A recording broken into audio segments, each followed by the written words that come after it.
परीक्षा, पेपर फुटीचं सगळं झालेलं आंदोलन आणि त्याच्यानंतर आपल्या देशभरातल्या अनेक परीक्षेला बसलेल्या विद्यार्थ्यांनी केल्या।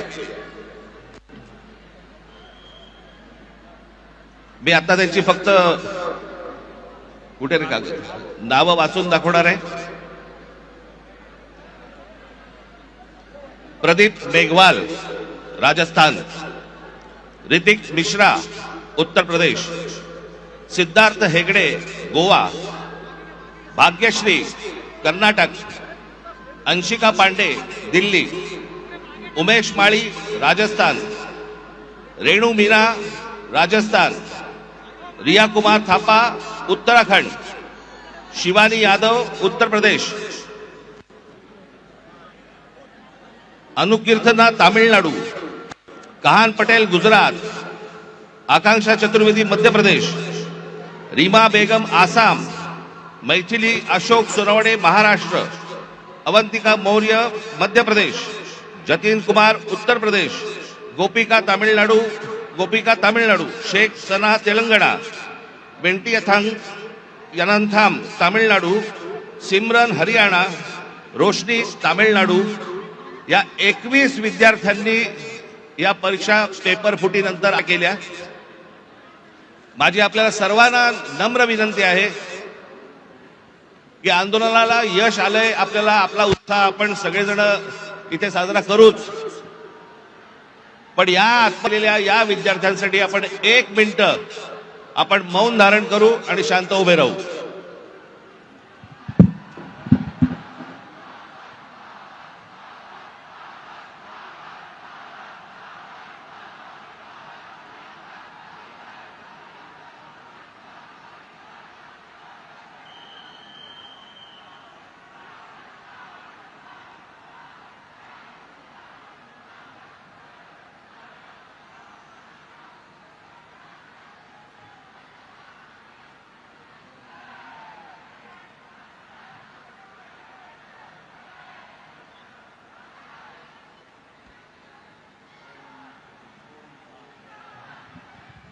धन्यवाद।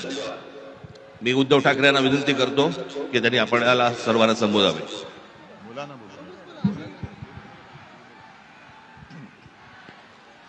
आज केवळ मी आपलं अभिनंदन नाही करत आहे, तर देशातल्या तमाम देशभक्तांना अभिवादन करत आहे। तसं पाहिलं तर आज कोणती निवडणूक कोणी जिंकलेली नाही, पण अंधभक्तांच्या विरुद्ध देशभक्त जिंकलेले आहेत। आणि ही संघर्षाची सुरुवात झालेली आहे। हा संघर्ष भाजप विरुद्ध भारत असा हा संघर्ष आहे।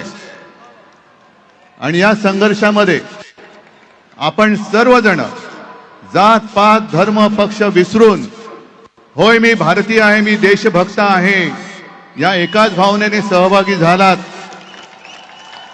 आणि मी कालच म्हटलेलं आहे की एका झुरळाने हुकुमशहाला नमवलेलं आहे। हा खरा विष्णूचा अवतार आहे,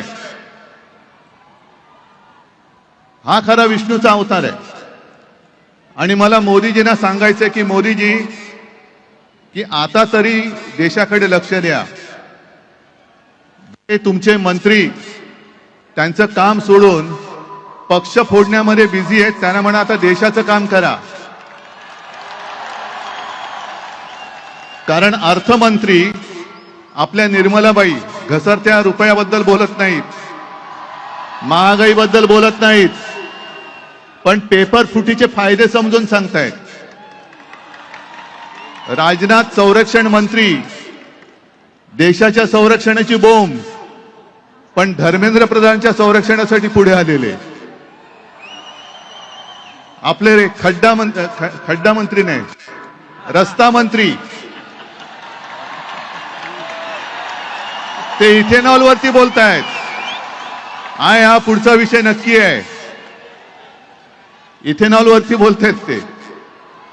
आणि मोदींना मला सांगायचंय की तुम्हाला तुमच्या लाडक्या धर्मेंद्रला मंत्रिमंडळातून काढताना किती यातना झाल्या, त्याहीपेक्षा जास्त यातना हे आता आपण ज्यांना श्रद्धांजली वाहिली त्या मुलांच्या कुटुंबियांना, त्या मुलांनी जेव्हा जीव दिला तेव्हा झाल्या आहेत.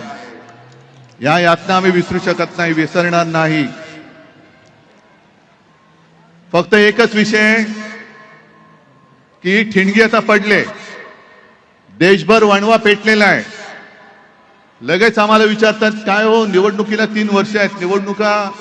मला असं वाटतं की हाच महाराष्ट्रामधला आणि दिल्लीमधला फरक आहे की महाराष्ट्राचे पोलीस आमचे कसे आहेत आणि दिल्लीचे पोलीस कसे आहेत हे आता जगाला कळलं. त्यामुळे पोलीस संपूर्ण यंत्रणेचे आम्ही आभार मानतोय. धन्यवाद.